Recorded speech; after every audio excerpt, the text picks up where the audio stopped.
everyone, and welcome back to the United Star. I've got Alfie with me from West Ham Online once again. Thank you so much, Alfie, for coming back to the channel. Manchester United take on West Ham United at the London Stadium on Sunday, and it promises to be a cracking fixture, to be very honest, because West Ham are looking sort of, let's say, adventurous going forward.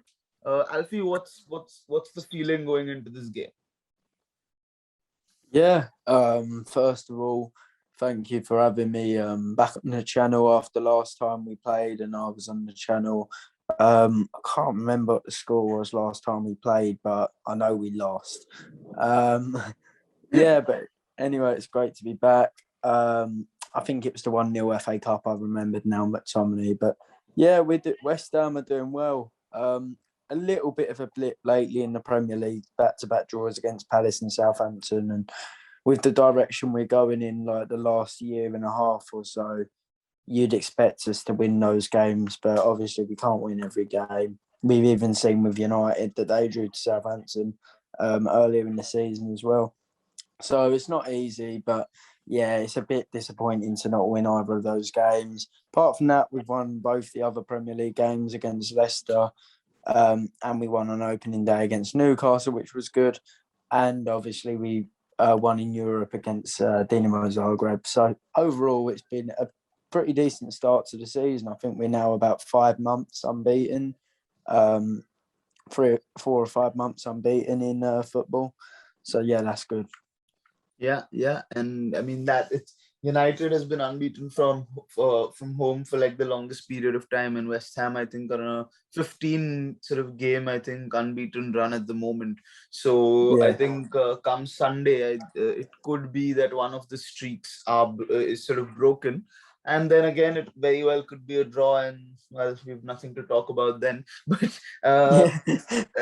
But Alfie, tell me this: are you happy with the sort of signings the team has made, and who are you particularly excited to see anyone shine out? I am happy with the signings we've made. I just don't think we made the right signings in terms of positions. I think we've signed good players. I think Zuma's looked very good the other night against Zagreb.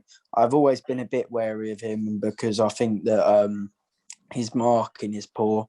But if I'm honest, it's very obvious that he's above West Ham level.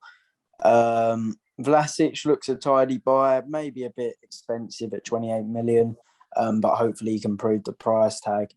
Krau is another one from Czech Republic, and if Souček and Soufal like him, then you've got to trust the opinion with how good them two have been. And yeah, we also got Areola from PSG, who has been brilliant in terms of what we need. He's not played a game yet, but what I mean by that is I think he'll end up being a brilliant signing. It's a loan with an option to buy for 11 million, which you can't really go wrong with. And last season, he had the best over performance of his expected saves in the Premier League. So, yeah, I'm really happy with the signings. It's just I wanted us to sign a striker because you'll see now we're playing you tomorrow and we don't have a striker. I was just going to ask you that. Is Vlasic going to play that role tomorrow? I think it will either be Vlasic or Jarrod Bowen. And just to give you another bit of team news, I think Said Benrahma might be out as well. So our attack might be in the bin for this game. Anyways, considering it's Manchester United, David Moyes probably is going to play 10 defenders out anyway. So, yeah. But I think, yes, Antonio is, of course, a big loss. And I mean, I didn't know about Benrahma. I'm just hearing about this now. But that was someone who, last season, everyone knew, he generally takes one season to settle into a new league. We saw that with Brentford as well. And ever since preseason, he's been on fire, and I'd be very happy if he's not playing. You'll manage to keep Declan Rice as well, so that was another sort of tick in the box, so to speak. And obviously, Souček, Kufal, all these players from last time round. But obviously, Manchester United have strengthened as well. You've got the likes of Jadon Sancho, Cristiano Ronaldo, Rafael Varane coming.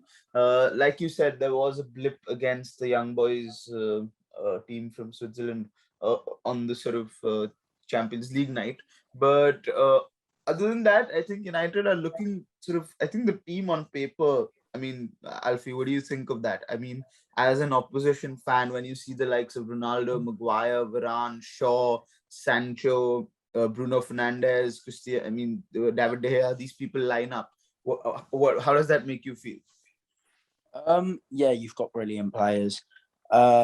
I think Sancho's a great buy. I don't get the people that are calling him a flop already, if you get what I mean. It's 4 games, 4 games in, and it's just like it doesn't make any sense to call a 21-year-old a flop based on 4 games. Don't get me wrong, he's not been great, but we all saw how good he was at Dortmund, so I think he'll be a great buy. Ronaldo speaks for itself. 36, but it doesn't matter. You'll make what you paid back in shirt sales. Obviously, he's already scored 3 goals in 2 games. I think he's the best footballer ever. I've always had that opinion. So, yeah, obviously, you can't argue with Ronaldo. And I'm so excited to see him in the stadium tomorrow. Who else did you buy? Who else? Rafa Varane. Oh, yeah, Varane. How the hell did I forget him? That is a brilliant purchase as well. 34 million, less than Ben White for 50 million. I watched him against Wolves and I was very impressed. Question marks on whether he was at fault for the goal at Newcastle, but I wouldn't read too much into it. I think that was more Maguire just stepped forward and lost the tackle. But yeah, Varane is a serial winner. Sorry, you can't argue with players like him. Yeah, brilliant footballer. And yeah, he's a great purchase. Overall, United have done great business, but I don't know what you think. I think you should have made getting a defensive midfielder your priority. Yeah, no, this is what I was going to ask you. That do you think one of the areas that you can sort of attack United in a sense is that sort of Souček Rice partnership in the midfield, which arguably as a pair is better than the Pogba Fred partnership that is probably going to take field on Sunday? Yeah, I think it is. I don't think Pogba and Fred work in a partnership. I watched them both against Wolves. They played together. I think they played with each other against young boys as well, I think. And both times, the Wolves game, I've never seen such poor tactics. Like, how you won that game, I'm not sure. It was just Pogba launching long balls into the front 3 and Fred standing there getting dribbled past by everyone on planet Earth. Fred this season has been horrendous. He has been shocking. So I'll be excited to see him in the lineup. Pogba has been very good, but I think he's played better off the left than he has in the central midfield position. So it'll be interesting to see what position he plays. I mean, obviously, McTominay is out with match fitness. Rashford is not going to be back till November. Edinson Cavani is injured. Alex Telles is injured. But I think from all of these, I think McTominay and Rashford obviously are the biggest misses. And I think I completely agree with you that not Fred and Pogba sort of not a very good and ideal partnership. And especially when you come up against someone who are as physical as Rice and Souček, I think it could get very difficult very quickly in sort of the initial part of the game to sort of grab that midfield and grab a hold in it. And I think the best thing that would be for United is to go and get an early goal, and then we can talk about how then we can sort of control the game, grab a foothold, like you said. Antonio is missing, so he's obviously the biggest threat. Jared Bowen has flown under a radar a little bit this season. Yeah, Bowen's played really well. It's just he's very unlucky not to have goal involvements. He had an unbelievable run against Newcastle. He should have scored in the end, but the keeper saved it. And he's made the most chances on our team. I think he's got the 4th most dribbles completed in the league. He does his defensive work. He's just unlucky that he's not been on the statistics chart. Yeah, I really like Jared Bowen. And I remember when we played Man United and you beat us 3-1, we should have been home and hosed by half-time. Haller and Fornals both missed about 4 chances. But that game, Bowen was unbelievable. I don't know if you remember, he had Telles on absolute toast that game. Yeah. So yeah, when Bowen plays like that, he's a great footballer, and I am excited to see him because he'll definitely start against Man United on Sunday tomorrow, especially if Saïd Benrahma is out. He has got a knee problem. I'm hoping he can still just scrape being fit, but I highly doubt it. And I think also the two left backs from both the teams, I think they're sort of, in my opinion, two of the best left backs in the Premier League at the moment. Luke Yeah, Shaw, arguably in the world at the moment. I think Cresswell is getting there as well. So I think that's going to be an interesting battle of the two left backs. But looking at the West Ham team, Alfie, if I'm being very honest, I am a fan of Jared Bowen, and I think he brings a lot of desirable attributes to the table. But at the moment, I think Pablo Fornals is the one I'd be worried about if there's no Benrahma and Antonio. He's sort of got this directness about him that is very dangerous, where he'll just pop a shot from 35, 40 yards and it finds a way to go in. He'll cross it at any point and it finds a head. So I think he is sort of that workhorse kind of player who can sort of cause problems, is my opinion. yeah, you're right.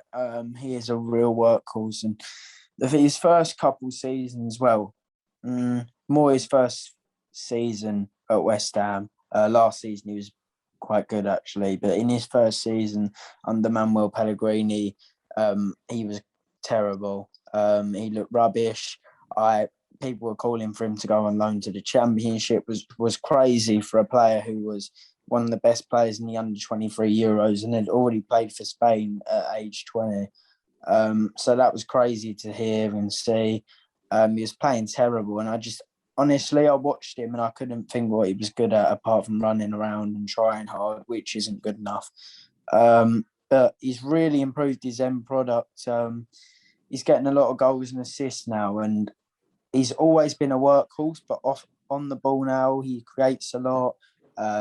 His dribbling is improved. He's got a little bit stronger, which he needed, because honestly, I think I would have outstrengthed him. So it's great to see his improvement, and I do think he can hurt Man United. If we don't have Benrahma and Antonio, which we don't have Antonio, obviously, it will be a lot harder because there's no real runners in the team. And Fornals isn't very fast. But yeah, Fornals can definitely hurt anyone on his day. Obviously, scored for Spain on his first start in 5 years, so he's playing really well at the moment. Right, right. And from the United side, of course, you've got, like I said, all these players. Who are you sort of most fearful of? There's Cristiano Ronaldo, but Bruno Fernandes, like everyone was saying he's going to suddenly disappear and he's not going to be the player he is anymore because suddenly the penalties aren't there. His influence on the game will wither. But we've already seen in the two games with Ronaldo, he scored a fantastic goal from long range and assisted Ronaldo's goal at Young Boys. So this sort of Portuguese pairing, how do you think West Ham will deal with it? Yeah, I've always been a big fan of Bruno. I don't get the disrespect that he gets. Don't get me wrong, he does moan at the refs a bit too much, and in my opinion, goes down a bit too easily. But he's guarantees stats.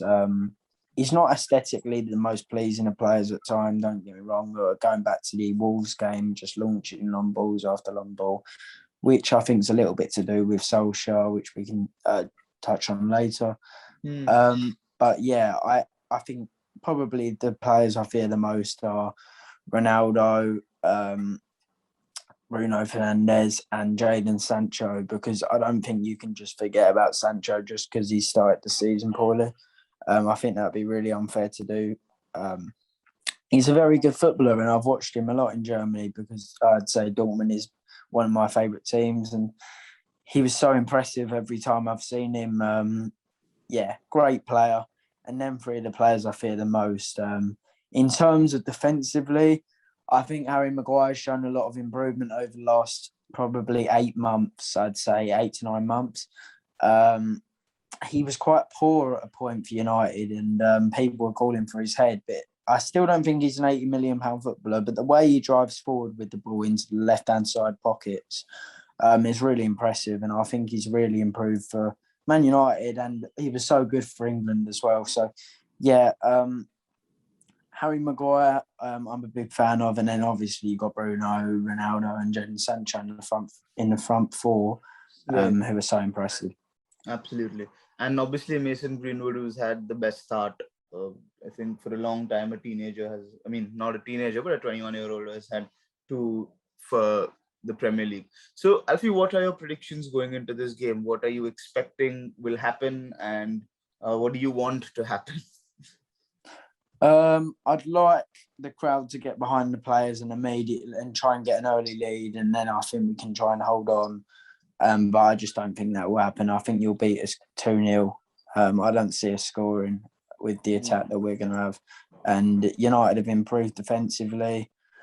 And you've got Ronaldo up front. So you're guaranteed to get a goal pretty much, and we just won't. So I think this is the most ideal moment for Man United to beat West Ham. It has been in a while because of our injuries going forward.